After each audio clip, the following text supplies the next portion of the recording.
Assalamualaikum warahmatullahi wabarakatuh. Alhamdulillah sahabat Hanif, pagi ini kita akan mendengarkan mutiara hikmah daripada Romo Kiai untuk seluruh para santri di hari perpulangan santri putra Pondok Pesantren Al-Fatah Temurun. Oke sahabat Hanif, mari kita saksikan bersama. Para ulama mengatakan, disimpulkan dari sekian banyak hadis bahwa kalau dihitung jumlahnya orang beriman mulai awal zaman Nabi Adam sampai orang yang beriman terakhir menjelang hari kiamat dengan yang tidak beriman, perbandingannya adalah 1:1000. Minimalnya begitu ya. Dan 1:1000 itu Allah anugerahkan yang terbanyak adalah di umatnya yang mulia Nabi besar Muhammad sallallahu alaihi wasallam, yang mana akan datang satu masa seluruh umat Muhammad dapat hidayah, tidak tersisa di dunia ini kecuali orang-orang yang beriman. Ini anugerah yang begitu besar sekali Allah anugerahkan kepada umat Muhammad, yang perlu kita syukuri, kita pertahankan, kita rawat, dan kita perjuangkan. Insyaallah semuanya niat. Apapun bisa kita korbankan demi iman, tetapi iman tidak boleh kita korbankan demi apapun. Kalau orang itu sudah membawa iman, walaupun dia belum sempat amal, dia ini adalah orang yang dipastikan akan menjadi bagian pasti dari penduduk surga. Yazidu wa yanqus, berupa cahaya. Allah hadiahkan cahaya kepada hamba-hambanya yang diridhoi untuk mendapatkan iman. Begitu iman itu masuk, maka dia meyakini keberadaan Allah, wujudnya Allah, bahwa Tuhan hanya satu adalah Allah, dan utusan yang benar hanya satu untuk umat Muhammad yang mulia Nabi besar Muhammad sallallahu alaihi wasallam. Maka sebagaimana iman itu Allah masukkan, maka kalau nggak dirawat, iman itu bisa minggat, bisa nggak terasa dari hati orang-orang yang telah dititipi, dianugerahi, dihadiahi iman. Iman ini naik turun seperti cahaya. Iman ini cahaya.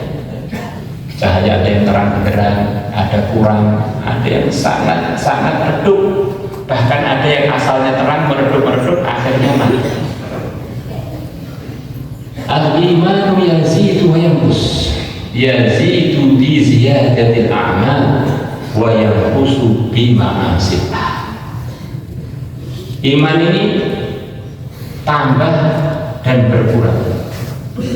Yazidu bi ziyadatil a'mal, iman ini akan tambah dengan tambahan amal. Tambah sempurna amalan seseorang, nanti imannya akan menjadi menguat. Maka untuk perawatan iman yang begitu mahal tadi, para hadirin, kita usaha 24 jam selalu dalam amal-amal yang pasti diterima oleh Allah, yang pasti menguatkan iman, yang pasti mempertahankan iman, yaitu amalan-amalan yang telah kita pelajari selama kita umroh, yang isinya yang kita pelajari adalah, diantaranya yang terpenting adalah ilmu fiqh, ilmu pemahaman agama untuk merawat agama kita. Maka kalau omongan kita ini sesuai dengan fiqh, mata kita ini sesuai dengan fiqh, telinga kita sesuai dengan fiqh, langkah kita sesuai dengan fiqh, kemudian dagang kita sesuai dengan fiqh, maka kita telah menjaga agama kita, menjaga iman kita. Maka itulah yang kita maksud dari pondok ini, di mana saja berada, di pondok, di perjalanan, di rumah, waktu sehat, waktu sakaratul maut, selalu di dalam amal-amal yang pasti itu benar, yang pasti itu berpahala, yaitu amalan yang telah kita pelajari selama ini. Maka gimana saja itu kita rawat, biar terawat amal kita, akhirnya terawat iman kita. Insyaallah. Jangan ada satu langkah pun dalam kehidupan kita yang keluar dari pelajaran agama yang telah kita pelajari. Syekh Abdul Qadir Al-Jilani rahimahullah, beliau punya teman Ibnu Syaqq, anak celaka. Dia begitu pintar dalam pelajarannya, bahkan akhirnya Imam Syekh Abdul Qadir itu di akhir-akhir Daulah Abbasiyah kurang lebih. Saking pintarnya Ibnu Syaqq tadi, dia menjadi salah satu bagian terpenting, jadi duta, jadi utusan resminya negeri Islam waktu itu, untuk dikirim mewakili negeri Islam waktu itu, Daulah Abbasiyah, kemana-mana. Di antara yang mewakili kepentingan-kepentingan umat Islam untuk hubungan antar negara adalah Ibnu Syaqq. Maka suatu saat Ibnu Syaqq dikirim ke Al-Afranj, dikirim ke Prancis waktu itu, ke Eropa. Maka oleh orang-orang Eropa disambut, wong ini ilmuwan, negarawannya umat Islam, negara yang waktu itu mendominasi pengaturan dunia. Disambut dengan karpet merah, laki perempuan, namanya orang belum muslim, menyambut. Dan orang kafir dulu memang suka pakai bajunya adiknya. Akhirnya banyak yang badannya itu kurang tertutup, apalagi mukanya, badannya aja gak tertutup, apalagi mukanya. Maka Ibnu Syaqq melihat salah satu yang menyambut itu putrinya seorang bangsawan negeri Eropa yang menurut dia sangat-sangat cantik. Akhirnya dia kasmaran dengan wanita itu, ngaji lama. Begitu pergi ke Eropa yang kesekian kali, sekali mandang, dari pandangan sekali, melanggar sekali, rusak iman dan amal seumur hidup. Allah berfirman dalam sekian banyak ayat Al-Quran, la tattabi'u khutuwatis syaitan. Janganlah kalian mengikuti tahapan-tahapan setan, langkah-langkah penjerumusan dari setan. Setan itu kalau bilang pada kita, kamu murtad, kita gak akan mau. Kamu tinggalkan iman, kita gak akan mau. Ayo maksiat, gak akan mau. Tapi divisi dengan bisian yang lebih lembut. Ini ada hamba Allah yang begitu sempurna, yang begitu menarik. Masa kamu gak ingin hasil ciptaan Allah kamu lihat untuk kamu renungkan? Katanya tahapannya tidak terkontrolnya pandangan itu pertama kali nahdlatul, kerlingan mata. Selepas ada kerlingan mata, fabtisamatun, akhirnya ada saling senyum. Famongitun, kemudian selepas senyum-senyum janjian. Kemudian lepas janjian faliqo, ketemuan. Begitu sampai ketemuan, sudah nanti akan terjadi maksiat yang lebih besar, iman bisa lepas. Akhirnya kasmaran, kemudian kelamar perempuan tadi. Orang tuanya bilang, tidak, kita beda agama. Boleh. Kamu jadi menantu saya, syaratnya kamu harus tinggalkan Islam. Para ulama mengatakan, buka asyai'a yu'mi wa yusid. Cinta kamu kepada sesuatu itu menyebabkan kamu buta dari kebenaran dan kamu tuli dari nasihat. Akhirnya Ibnu Syaqq kawin dengan wanita tersebut, meninggalkan Islam. Temannya ngaji Syekh Abdul Qadir Jilani. Dalam iman ini para hadirin, para teman-teman semua, di dunia ini hanya terbagi dua kelompok saja. Pimpinannya orang-orang beriman yang tidak mungkin imannya kurang, yang tidak mungkin imannya tidak sempurna, yang mereka dijaga oleh Allah, mulai mereka dipilih oleh Allah sampai wafatnya, yaitu para nabi dan para rasul. Ini yang pasti tidak akan tersesat kapanpun dan dimanapun. Sebagaimana dalam pelajaran Islam yang telah kita pelajari. Kemudian yang kelompok dua, bukan nabi, bukan rasul, yaitu kita ini dan semua manusia, semua jin selain para nabi dan para rasul. 24 jam ada kemungkinan merosot, ada kemungkinan meningkat, ada kemungkinan beriman, ada kemungkinan murtad. Kita harus tahu. Baik itu di zamannya para nabi-nabi sebelum nabi kita, maupun di zamannya yang mulia Nabi besar Muhammad Sallallahu Alaihi Wasallam. Maka kalau orang itu pengen selamat, caranya satu saja: niru orang yang tidak pernah akan keliru. Yang berhak menegur mereka hanya Allah saja, yaitu para nabi, para rasul. Dan Allah telah hadiahkan kepada kita yang mulia Nabi besar Muhammad SAW, pimpinannya para nabi, para rasul, yang telah dijamin oleh Allah. Kalau kamu taat kepada Nabi Muhammad, berarti telah taat kepada Allah. Man yuti'ir rasul faqad ata'a Allah.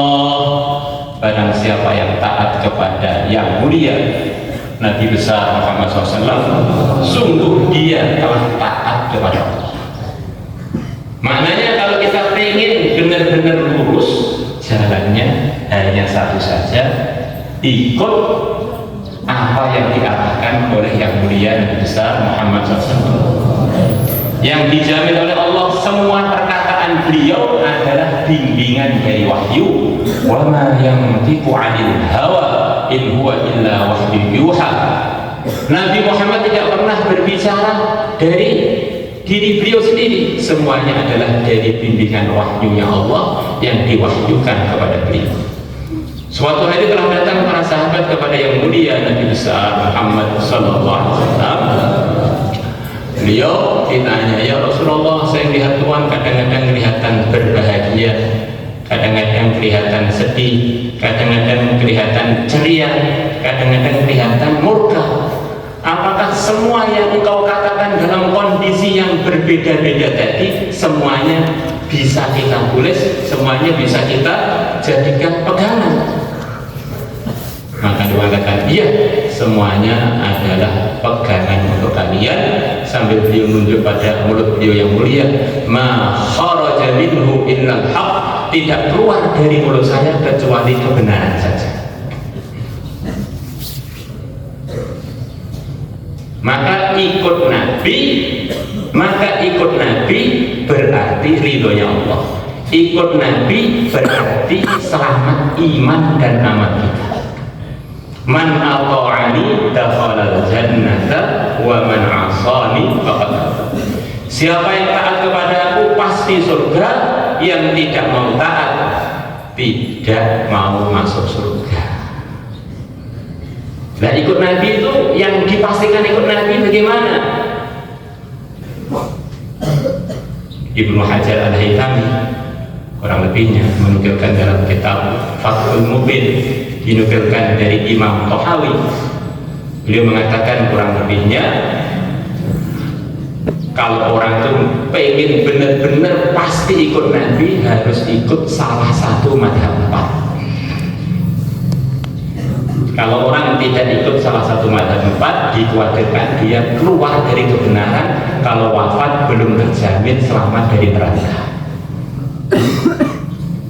Maka kita telah belajar madhab Syafi'i, yang mana dalam madhab Syafi'i itu sudah mengandungi madhab akidah Asy'ari. Karena Imam Asy'ari adalah murid, punya guru, gurunya adalah Al-Imam Asy-Syafi'i.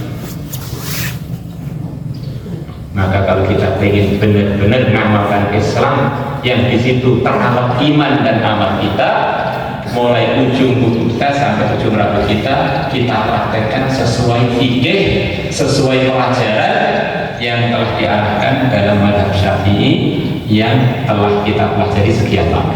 Kalau nggak ikut itu, anggap saja kita ini memang belum amal dengan yang diyakini benar-benar benar. Insya Allah. Teman-teman semua, manusia itu lemah. Dulu manusia bulat. Allah sendiri yang mengatakan lemah, suka berbuat yang tidak sesuai tempatnya. Waktu ngaji tidur, waktu tidur melek. Waktu nikah mikir ngaji, waktu ngaji mikir nikah. Waktu di rumah pengen balik ke pesantren, waktu di pesantren terngiang-ngiang ingat rumah terus. Suka nggak tepat. Jauhlah hidupnya suka ngawur, ngomong tanpa ilmu, memberikan arahan tanpa ilmu, makan tanpa ilmu, tidur ngawur tanpa ilmu, nata mata tanpa ilmu, nata kuping tanpa ilmu. Ini sifat asli manusia.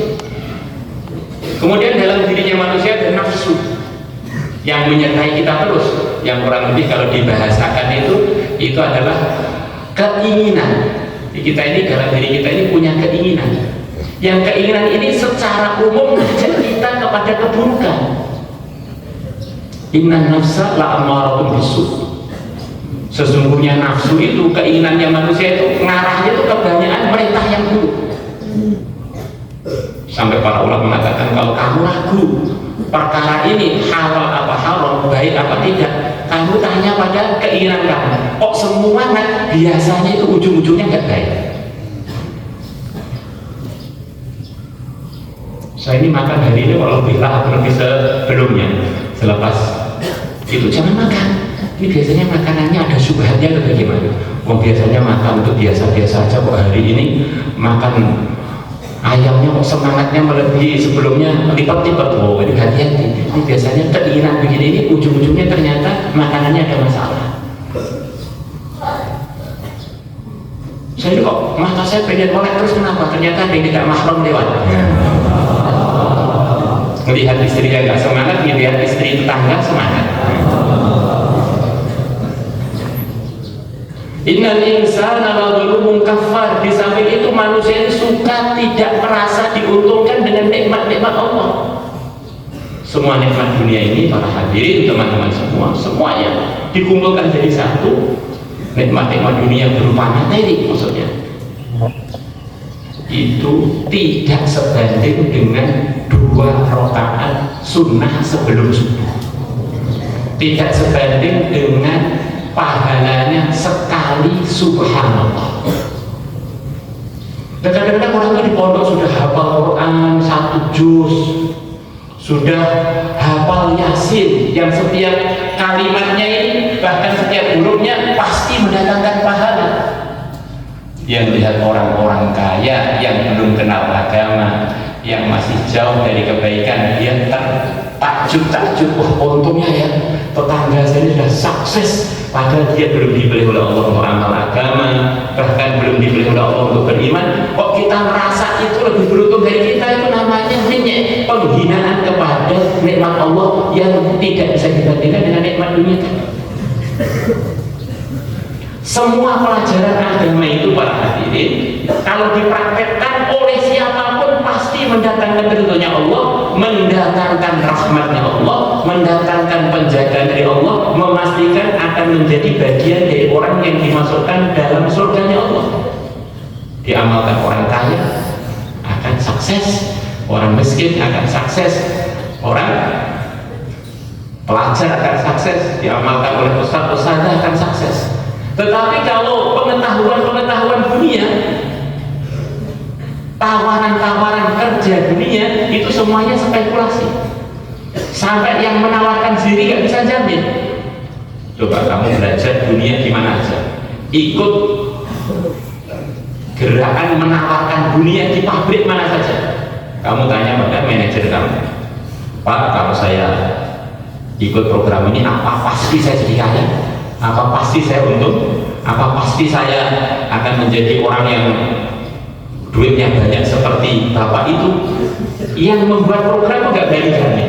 Ya ini usaha, ya nanti ya nggak tahu nasibnya masing-masing. Tetapi Tapi kalau agama tidak, diamalkan oleh siapapun itu menguntungkan dan pasti menguntungkan. Maka pelajaran yang sedang kita pelajari itu dan sedang kita praktek itu nggak bisa dibandingkan dengan semua yang dikatakan kesuksesan keuntungan dunia yang akan kita lihat di perjalanan, di rumah dan sebagainya. Maka jadi pelajar dan pengajar agama itu harus pede, harus percaya diri seperti ceritanya para sahabat. Baju boleh sederhana, kendaraan boleh sederhana, tapi hati itu tidak tergiur sama sekali dengan kekayaannya orang yang kaya, dengan jabatannya orang dunia. Tentu saja disertai dengan akhlak yang baik, kita tidak ingin menghinakan siapa. Tapi hati itu harus begitu itu. Kalau orang yang membawa emas satu karung kemudian tertarik dengan orang yang membawa tempe satu kotak, itu namanya orang kebalik otaknya. Kita ini membawa agama yang di dalamnya adalah keuntungan murni, nggak ada ruginya. Kemudian ketemu dengan orang-orang dunia, malah kita tertarik dengan dunianya, tertarik dengan programnya, tertarik dengan itu benar-benar penghinaan kepada keuntungan-keuntungan yang telah Allah berikan kepada kita. Dan ini sifatnya manusia, suka tidak merasa diuntungkan dengan perkara yang sebetulnya perkara itu yang menguntungkan dia itu. Untuk sawah, untuk ladang, untuk usaha-usaha dunia, waktunya habis, begitu sudah ngantuk baru pergi ke masjid. Nah, itu pun berjamaah selepas jamaah selesai. Nah, Masya Allah. Maka kita sebagai pelajar agama kemana saja, bagaimana dengan membawa keyakinan dan rasa percaya diri, saya itu orang yang beruntung, saya akan ngajak ayah, ibu, tetangga dengan hikmah, dengan doa supaya mereka menjadi bagian pasti jadi orang-orang yang beruntung. Insyaallah. Manusia itu Nabi bersabda disertai oleh setan, yang akan menyertai dia di mana saja. Setan itu mengalir seperti aliran darah. Ini Pak, Ramadan setannya sudah diborgol. Ya, itu setan yang berupa jin. Kalau setan berupa manusia berkeliaran di mana-mana. Semoga kita bukan termasuk bagian dari setan. Yang diborgol setan yang berupa jin. Kalau berupa manusia tidak. Syayatinul insi wal jin. Maka di mana saja jangan sampai kita salah bergaul. Insyaallah. Dalam kitab Baca Rofi telah dibaca yang mulia Nabi besar Muhammad SAW ketika naik mimbar mendengar malaikat Jibril berdoa, tak doakan jauh dari sayangnya Allah orang yang ketemu kedua orang tuanya sedangkan dua orang tuanya sudah tua, atau salah satunya kemudian orang tuanya tadi tidak jadi asbab dia masuk surga. Kesempatan dia berkhidmat, kesempatan dia menunjukkan akhlak yang baik, kesempatan dia mempraktekkan semua pelajaran dia di rumah biar menguntungkan orang tuanya, kemudian dia tidak berbuat itu, dia akan menjadi orang yang dapat doanya malaikat Jibril yang diamini Nabi kita jauh dari rahmatnya Allah. Maka kita usaha di rumah tidak merepotkan orang tua, tetapi kita berkhidmat dengan sebaik-baiknya. Di antara khidmat yang tertinggi adalah kita dengan hikmah mengajak orang tua kita untuk lebih maju lagi urusan iman dan amalnya, untuk lebih akurat lagi kebaikan-kebaikan yang telah mereka buat sebelumnya. Insyaallah. Di rumah, nyapu rumah, di rumah bersihkan WC, di rumah ikut masak, di rumah ikut apa yang kira-kira menyebabkan orang tua kita menjadi senang kepada agama. Alhamdulillah, sebab anak saya pondokkan ke Al-Fatah, alhamdulillah akhlaknya jadi baik, perilakunya menjadi menyenangkan. Akhirnya orang tua kita menjadi bagian yang senang dengan agama gara-gara sebabnya kita telah mempraktekkan agama di rumah. Islam itu indah kalau dipraktekkan dengan baik, nanti semuanya akan tertarik. Maka kita praktekkan dengan sebaik-baiknya. Insyaallah. kemudian di rumah 24 jam jaga amal, semuanya disesuaikan dengan pelajaran kita. Kita sibukkan diri kita, antaranya menjadi bagian ahli masjid dan mengajak umat untuk menjadi bagian ahli masjid, menjadi pejuang agama dan mengajak umat untuk bareng-bareng memperjuangkan. Kemudian di pondok ini teman-teman semua, ini hakikatnya adalah tarbiyah khusus untuk calon-calon pembimbing umat.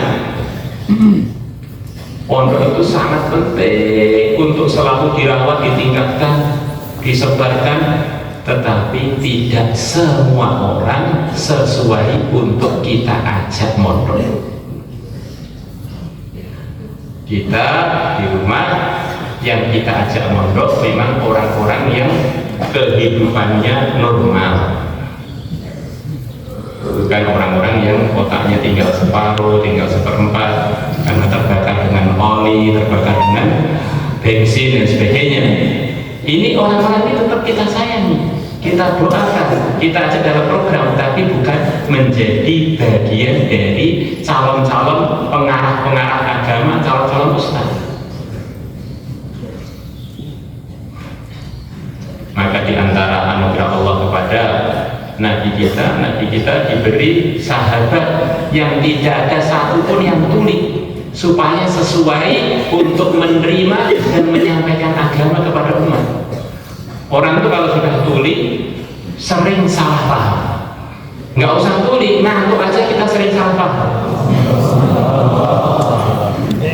Maka ingat, nanti kita akan ngajak mungkin tetangga, kenalan kita untuk mondok, pilih orang-orang yang normal. Alangkah tidak pantasnya ada orang memang kurang normal, mondok jadi hafiz Quran, mondok jadi ustadz pinter, tetapi dia memang nggak normal, akhirnya pinter ngomong, hafiz Quran, itu tetapi nggak terkontrol, seperti anak celaka yang temannya si Abdul Qadir Jailani. Ini sepertinya juga memang begitu. Semuanya kita dakwahi. Bahkan kalau Raja Fir'aun masih hidup, kita pun datang untuk khusus ngajak untuk beriman. Tetapi untuk ngaji tidak semuanya.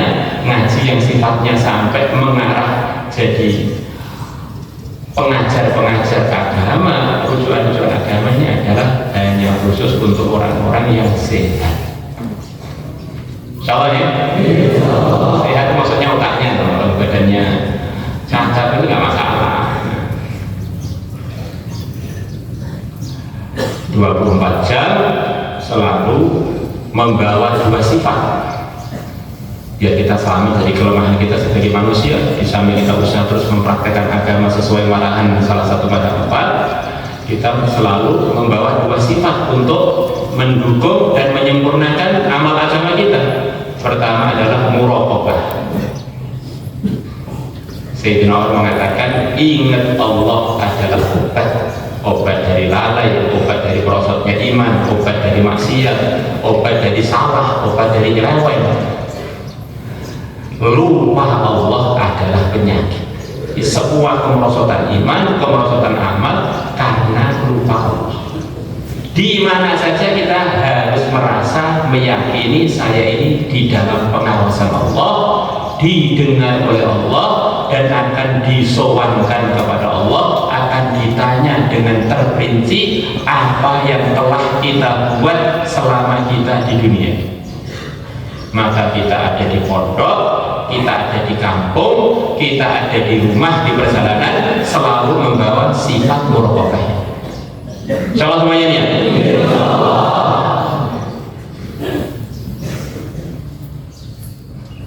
Kemudian yang kedua adalah rabithah. Kita ini siapa sih para hadirin? Kita ini adalah seperti teman kita. Teman kita itu siapa? Teman kita itu yang seperti kita. Kurang lebih begitu itu manusia. At-tuyuru taqa'u ala amsalihha. Namanya burung itu akan hinggap dengan sejenisnya. Burung merpati tidak akan mau hinggap bersama burung elang. Burung elang hinggapnya bersama burung elang. Namanya kucing bersama kucing, kambing bersama kambing.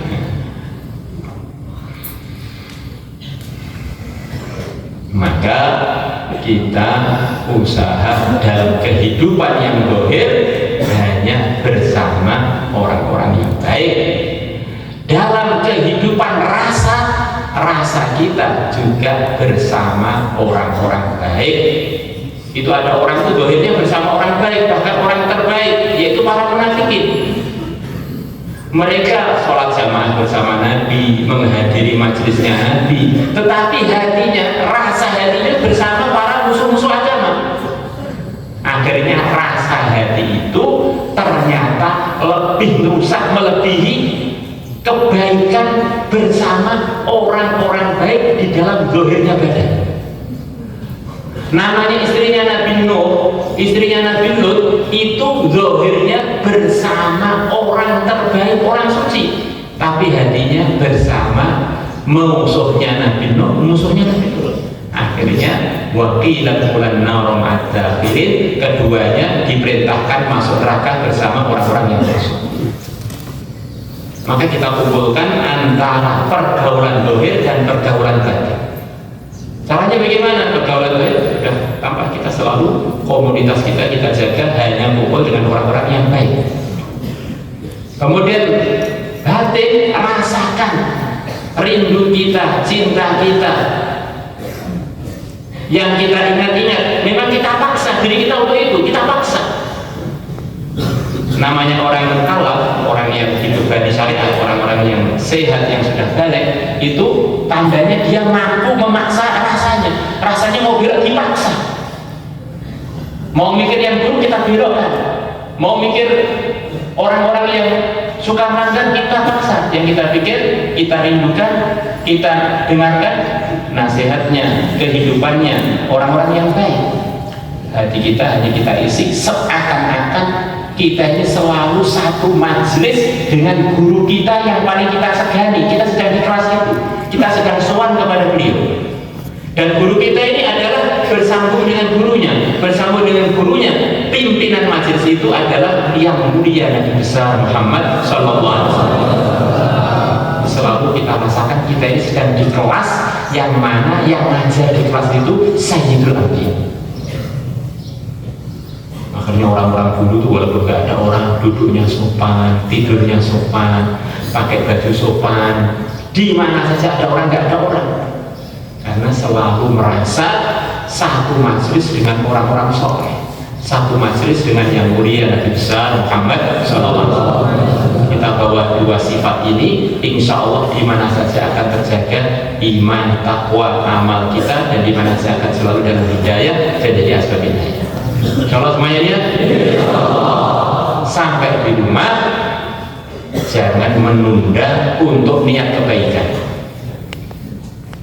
Di antara orang yang paling beruntung di kalangan umatku adalah al-halu wal murtahid.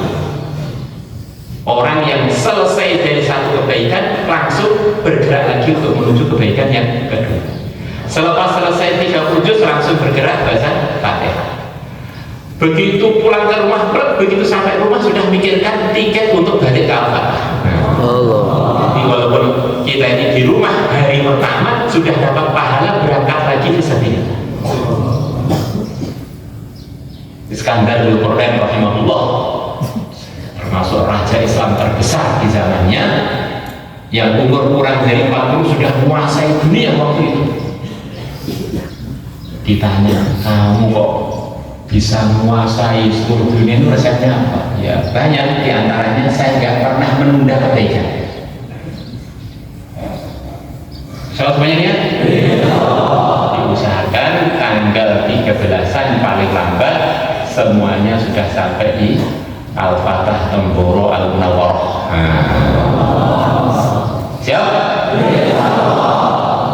Andaikan nanti di rumah ternyata takdirnya wafat, sudah terhitung wafat di sabilillah. Andaikan umurnya panjang, sudah menguncur pahala terus kepada kita. Itulah diantara nasihat-nasihat, dan semua itu adalah hadiah dari Allah. Maka kita selalu meluangkan waktu dengan serius. Ya Allah, pilihlah kami, ya Allah luruskanlah kami, bimbinglah kami, jadikanlah kami bagian dari Engkau, orang yang Engkau ridhoi dan hidayah dan sebagainya. Insya Allah semuanya niat. Doa selalu untuk dirinya, untuk keluarganya, untuk calon-calon istrinya. Biar nanti kalau kita dapat istri, kapanpun istri hasil tirakat, bukan hanya sekedar istri, hasil gempanya satu. Ini hasil ayat kursi, hasil 10 tahun mondok, masya Allah, akhirnya anak-anaknya menjadi bagian dari pejuang-pejuang agama. Doa untuk Al-Fatah biar selalu dipilih oleh Allah untuk kiainya, untuk santrinya, untuk semua yang berkaitan semuanya, biar selalu dipilih ila yaumil qiyamah, di dalam ridhonya, di dalam kelurusan, di dalam ahlus sunnah wal jamaah.